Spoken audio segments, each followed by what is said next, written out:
እኔ አሁን እንደተዳርገና ነኝ አልደረስኩም። ትንሽ ቆያለሁ። እሱ እኮ እኔ ስቃጠል ምን ስል ስነድ ማንም አጠገቤ አልነበረም። ብቻዬን ጨጓራ ያለቀው በልጅነት ጨጓራ ታማሚ ሆንኩት ትዳር ውስጥ ገብቼ።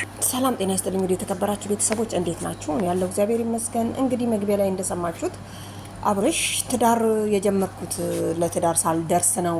አቅሜያውንም ገና ነው። ገና ልጅ ነኝ፣ አላደኩኝም። ጨጓራዬ ተፈጫጭቶ ያለቀው በትዳር ነው። ምክንያቱም በልጅነቴ ትዳር ይዤ እያለ ነው። ቤተሰብ እናንተ ምን ትላላችሁ? እንግዲህ ያው ገኒ መታለች። ገኒ ሽምግልና ነው የመጣችው። ከዴቭ ጋራ በሽምግልና ተይዟል ብለዋል ማለት ነው። እንግዲህ አብርሽ እንደው እንደዚህ የተቃጠለው እንደዚህ ምር ያደረገው ትዳር ነው ብላችሁ ታስባላችሁ? ለማንኛውም እንግዲህ ሩታና አብርሽን ለማስታረቅ ገኒና ዴቭ በቤተሰብ ተልከው መጥተዋል። አብርሽ ግን ዛሬ የሚናገራቸው ቃላቶች በጣም ከበድ መረር ያሉ ናቸው፣ እኔ ሳያቸው ማለት ነው። እና ዴቭ እንኳን አንዴ ወደዛ ነው አንዴ ወደዚህ ነው፣ አስመሳይ ነው፣ ይሄ የታወቀ። ስለዚህ እንግዲህ ገኒን ሰምቶ አብርሽ ከተመለሰ ተብሎ እንግዲህ ተልካለች ማለት ነው፣ ተልካለች።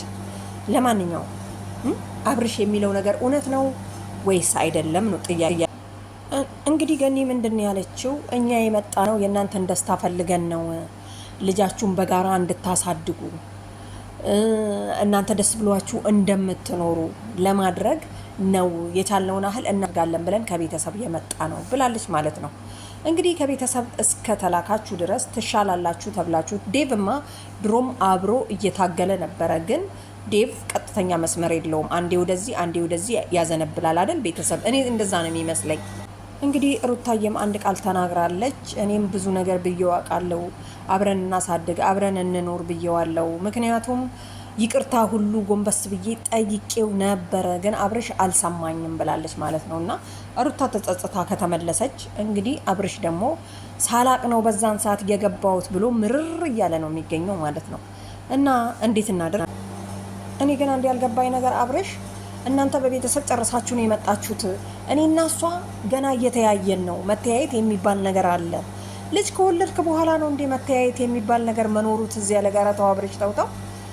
ለማንኛውም አብርሽ የተናገርካቸው ነገሮች ትክክል ሆነው እያሉ ግን ደግሞ በትዳር በጣም የተማረርክ ነገር ነው አስመስለ እየተናገርክ ያለከውና አብርሽ ተው፣ ልክ አይደል? እንግዲህ ምንድን ያለው አብርሽ እዚህ ጋር እንዴት ነው ሩታ፣ አንቺ ወደ ትዳር መግባት ትፈልጊያለሽ ወይ አትፈልግም ብሏልና ምንድን ነው ሩታ፣ እቤት አንተ መተክ እኔ ጋር በምታሳየው የምታረጋቸው ነገሮች ሁሉም ነገሮች በቃ አብርሽ ከኔ ጋር መኖር ፈልጎ ነው እቤት የሚመላለሰው ብዬ ይቅርታ ለማድረግ ፈለኩኝና ጠየቅኩ ካለች ማለት ነው።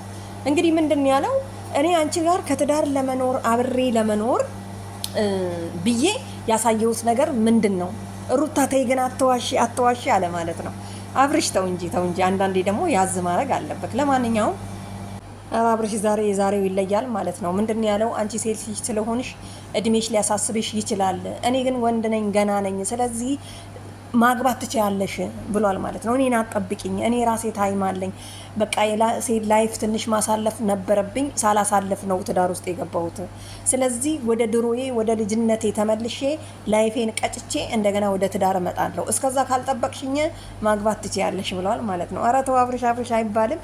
ስንት ላይፍ ቀጥቅጠ ካሳልፈ ማለት ነው። አልፈልግም አንቺ ነሽ ለዚህ ያበቃሽኝ እንደዚህ ያደረግሽኝ ምናምን የምትል ከሆነ በቁርጡ በትክክል ነገርና እንግዲህ ፓስፖርትክን ልትቀበልል ነው ገኒ የመጣችው።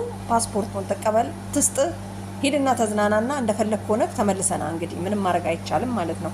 እንግዲህ ቀን ላይ እንዳያችሁት ኤፍሬም ምን ብሏል? እኔ አብርሽ ጤነኛ ሆኖ የራሱን ምርጫ መርጦ ከሄርሜላ ጋር ነው የምኖረው ቢል ራሱ ምንም አይመለከተኝም፣ ዋናው ወንድሜ ጤነኛ መሆኑ ነው ብሎ ወደ ሄርሜላ ተመልሷል ማለት ነው።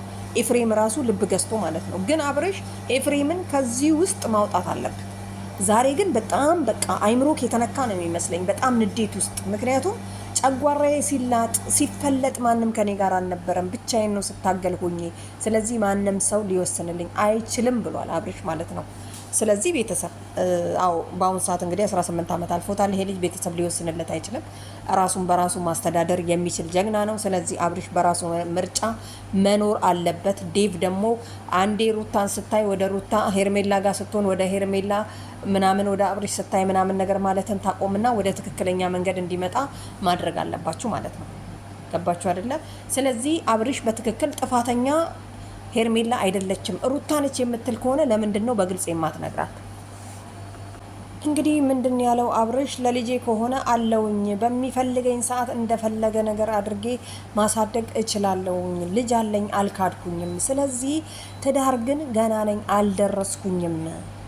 እየተዋወቅ ባንራራቅ ብላለች እንግዲህ ሩታ ማለት ነው። እና ሩታ ይቅርታ ጠየቀች ከሱ ጋር ለማድረግ ያደረገችው ነገር ጸጥቷት ለመነችው። አብርሽ እንግዲህ አልፈልግም ብሏል። አልፈልግም ያለበትን ምክንያት ግን በግልጽ አልተናገረም ማለት ነው። ግን በግልጽ ነግሯት እሷም ጥፋቴ ይሄ ነው ብላ ማመን ነበረባት። ስለዚህ እዚህ ጋር አብርሽም ጥፋተኛ ነው።